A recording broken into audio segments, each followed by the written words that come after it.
Craig, how did that session go? How's the preparation been this week? Yeah, no, it's been obviously a long preparation. Seems like a real long time since we played before. Obviously, it's always a little bit harder, longer turnaround when you've lost, So our training's gone pretty good. We had a couple of days off in the middle of the preparation, but hopefully, what we've done this week is help us tomorrow night and go from there. How's it been with the longer preparation? How do you pace yourselves, I suppose? Yeah, well, obviously you set out with a plan, and hopefully the plan works. So we've done a little bit of work early in the week, and then we had a bit of a break, and then come back and done our usual 4-day lead-in. So the boys have been pretty good, and we've had a few injuries from our last game, to be quite honest. So it's been a bit disrupted in that way, but the boys have been pretty energetic, and looking forward to tomorrow night. Can you talk us through those injuries? No, not at the moment, probably. No, we'll see how we go. We'll see how we go tomorrow. We don't want to give those guys as much time as we can, so I don't want to be saying they're out and then they end up playing tomorrow night. So we'll see how they pull up tomorrow and go from there. Is it more your bench that you're going to have to make changes? Say again? Is it your bench that you might... Oh, there's a little bit there, and obviously with our starters as well. With Tui being suspended, so it's all been a little bit of a jigsaw. But anyway, hopefully we put it all together. Nelson and Nick back by the sounds of it? Yeah, well, he's trained well today, so we'll see how he's pulls up tomorrow. Again, he's been out a fairly long time, and we're not going to take any chances, for another week. We've still got our next. I think we get to bye next week, so we've got another longer turnaround there. So we'll just see how he pulls up after today and go from there. And Nick Meaney as well. He's pulled up okay with the concussion. Yeah, well, he had a week. He could have played, but he wasn't feeling great. With the rules, he could have played, but like I say, it's always better to be safe than sorry. And but he trained well today, so we're thinking he'll be right. I'm guessing this would be a game that Nelson's desperate to play in, such a big occasion. Yeah, I think they're all, I say desperate, but they're all really keen to play. It's a big game. It's always a big crowd, and I think it's a real honour to be able to play on ANZAC Day, and I think the players see it that way. So he'll be very keen to play. Do you feel like you've missed him? Like, he's such a big presence. Without a doubt. He's a really important part of our footy team, without a doubt. But like say, he gets an injury like that, well, you've got to get through it the best way you can. But to have him back, but again, we're not going to be expecting miracles from him either. He's a big man, and with all due respect, he hasn't done a whole heap of training.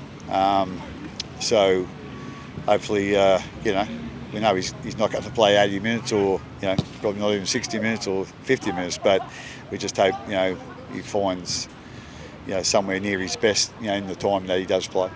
What have you made of the Warriors this year, Craig? Yeah, I can't remember really a side that has improved as much as they have, from a year to the next year. They've been tremendous this year, and really consistent with what they're doing. They've obviously got a system, they believe in it, and they stick to it. And they've been really impressive, and don't need me to say that. You just have a look where they are in the table, and they've been outstanding. Do you feel like they were a side who always had the talent and ability, but they seem to be playing with a lot more discipline than they've played in the past? Oh, yeah, I think there's a few things there. I'm not quite sure what the changes have been exactly in how they prepare, whatever. But like I say, there's they've always had some talent, but like I say, they're probably a little bit more disciplined. Sean Johnson is playing as good as he's ever played, if not better than he's ever played. He's always been one of the kingpin kickers in the game, and he's still that. But he's doing a lot more for him this year than he's done for a couple of years. I think, and so that's just a little example of where their improvements come from.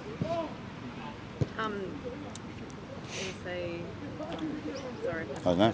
That's right. It's obviously, I guess, such a great rivalry between the two clubs. Like, how do you look at that, and what do you say ahead of obviously the Michael Moore trophy going on the line, and you mentioned ANZAC Day? Like, what do you say to your boys ahead of like I say, there's a lot of reasons that we want to play well tomorrow night.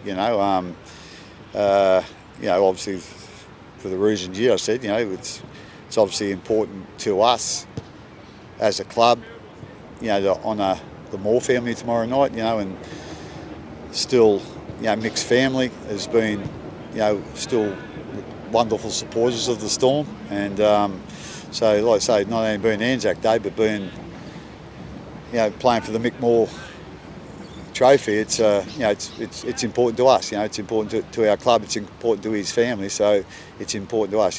He's a part of us. He was here, when the club started, and as I said, his family are still massive supporters of the Storm. So hopefully we can do him proud tomorrow night. I was going to actually say about last year, that the second half last year. Can you remember 40 minutes like it? It was pretty crazy there. I can't even remember. They had to remind me about what the score was this week. So yeah. So like I say, obviously that was that's never going to happen again. It was one of those sort of days, So, but hopefully, if we can play with that sort of patience and that sort of discipline and aggression, we'll give ourselves a good chance. I just wanted to ask you about Eli Katoa, who seems he's a massive talent. Do you feel like he's I guess it takes a little while to get used to everything at the Storm, what do you think making of his progress? Yeah, no, he's been really good. As you say, I think he's not drawback, but just getting used to the people around him in the position he plays. But he's got a really good combination now with Jerome and Rumus and Will on that side, and obviously Nick at the back. So that sort of combination. It's only sort of 7 or 8 rounds in progress. So I think he's done a great job. He is a great talent. His defence has certainly improved, and he's doing a real good job for us there. So I just expect him to get better and better. To be quite honest, there's you can reach for the sky because he's a really talented kid. I'm not quite sure. Obviously, he was playing some great footy for the Warriors there, 2 or 3 years ago, and then he basically fell off the end of the earth. But like I say, he's been doing a great job for us, and hopefully he can continue that tomorrow night. Is this your last ANZAC Day match? Yeah, I don't know, actually. We'll see about that. Any closer to... It's always played in Melbourne, and it's always an amazing occasion, but given what the Warriors have done over the past couple of years, is it potentially a game you would have not hated to see played in New Zealand or at one stage? Oh, I never really thought about that. No, at the end of the day, it's always been here, so I don't think about things that I don't have to worry about. I don't think about things I do have to worry about. So, like I say, it's a game that's you look forward to it every year. The players do. I'm sure the Warriors do as well. They they've had some wonderful wins over here. Sort of going back a little bit, but obviously it's a really important game for them as well. And considering what they've done this year, we know it's going to be they're going to come here ready to go. So, but like I say, we're just being concerned about our preparation this week, and hopefully we've got it right, and hopefully they'll stand out tomorrow night. Can we expect a decision maybe after the bye when you've had a bit of downtime? Perhaps. Yeah, I haven't had much downtime for a little while, so About 18 years. yeah, there you go. Yeah. Well, you say I haven't done nothing for 18 years. No, I said thanks, not much mate. downtime for 18 years. Oh, okay. Yeah. No, like I say, I'm not quite sure about that. So we'll just worry about tomorrow night.